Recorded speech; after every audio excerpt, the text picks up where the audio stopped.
see, when I try to bring your attention to be here in the heart, to be in the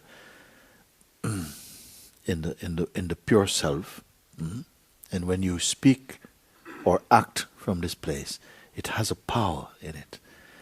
You see, it just has, your presence carries a potency, a power there. No?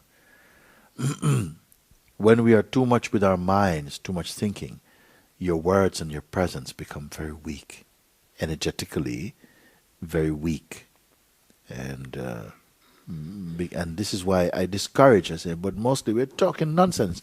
You're just making things up because you have lost your power.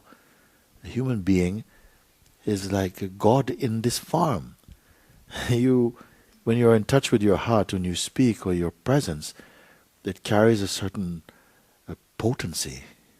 You should not be speaking, oh, this thing happened to me. This is very despicable thing for a human being. A human being is the high state of consciousness, the potential, But because we identify only with body, mind, and the programming, and the conditioning, it weakens our spirit, make us feel very weak. That when we are weak, we are very afraid. When we are afraid, then we become violent. You see, when you're in your heart, you're peaceful. When you're peaceful, you're strong. When you're strong, you love. You don't force. You follow. The mind say when you are strong, you are aggression. No, the strength is not aggression. When you're strong, when you're centered, then you love the world. You love life. You love the truth. You're at peace. You're true. You're complete. When you're afraid, you're insecure. When you're insecure, you judge. You resist. You fight. You kill. You see, you're selfish, aggressive. And they say, oh, this guy is very strong. He's not strong, very weak. Not flexible, not broad. The one who knows the truth is broad internally, inside. They're not easily insulted. They're not easily affected by the changing winds of the mind. They see always from a place of harmony. And they overlook many silly things. No, don't worry about it. Nothing. This is strength. This is your strength. You don't try it. No, this is too much. You understand? Please say yes.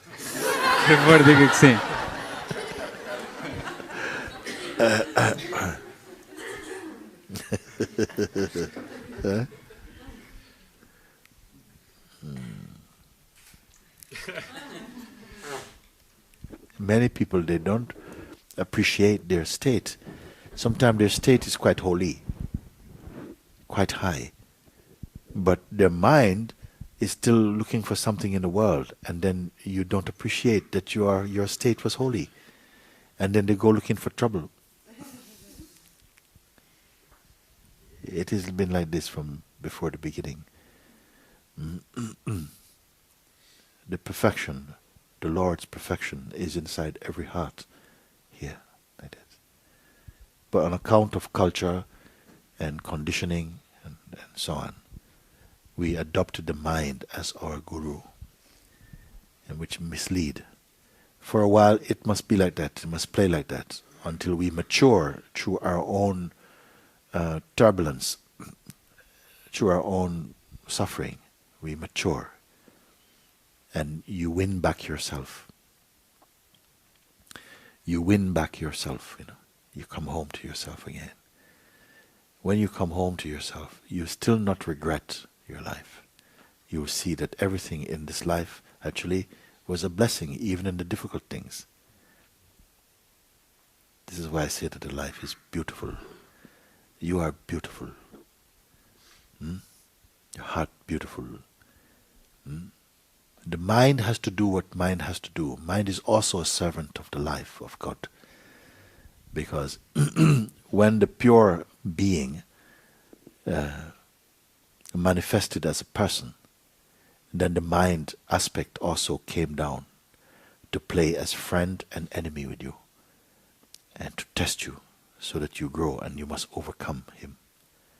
When you overcome him, you come home. And then you say, Mr. Mind, thank you for giving me so much trouble. Because the trouble you gave me helped me to grow. Because when I was very stupid, I was thinking I'm these things. And every time I think I was this thing, you bite me. And so I couldn't relax. I had to come out of myself. I had to find something to get away from your bite, because your bite is so painful. You see? Mm-hmm.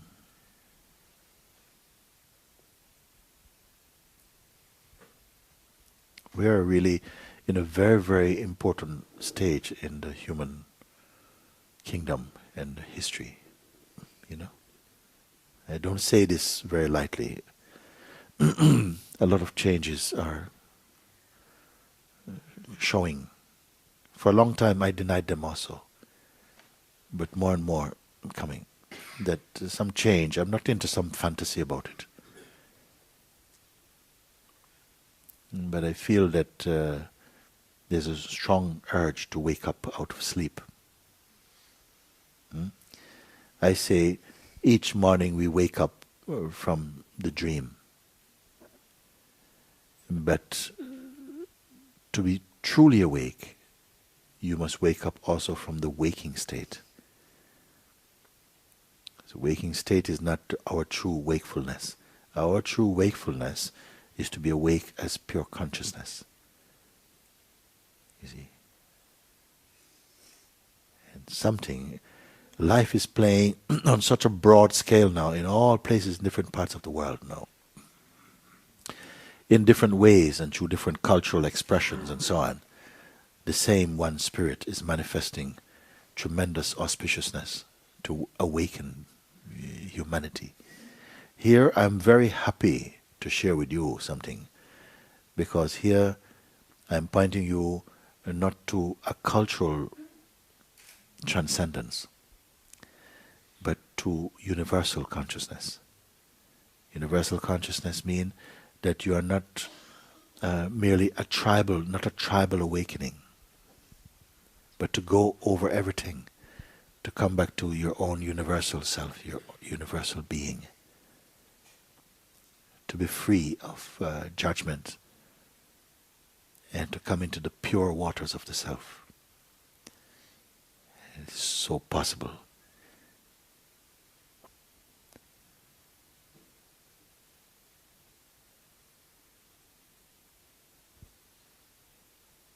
You are not here, your life is not an accident. Each one playing some role.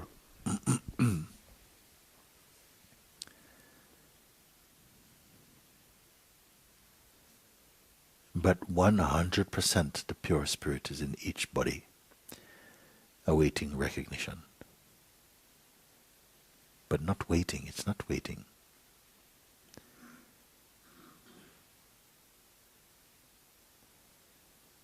So, make use of time to discover the timeless. Make use of life to discover the imperishable, the unborn.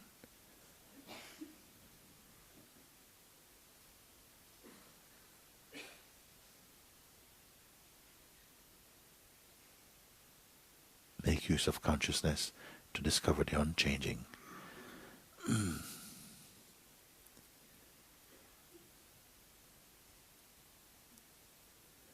I said recently, I don't want to speak about the truth or about God. Because when you speak about something, it's because it's not here. You see? If you are here, I can't speak about you, you're here. And the truth is here, God is here, life is here. So we don't have to talk about it, we are it itself. Why we have to talk about? It's not a stranger. Consciousness, conversing with consciousness about consciousness.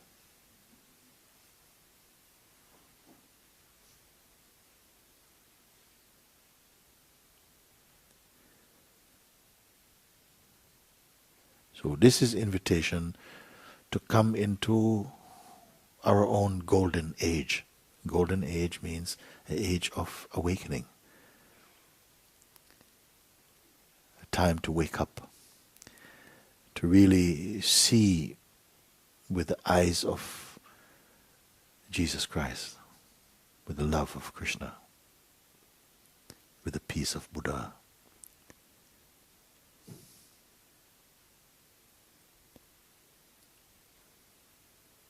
Our spirit is that. Our spirit is that. Our self is that. I am not paying you any compliments when I say that.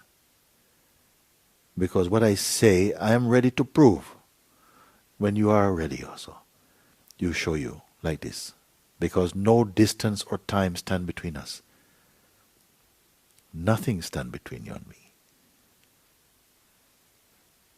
Except whatever thoughts you embrace as true, which are not in service to the true. This is the only thing that can create the sense of separation, of duality and suffering.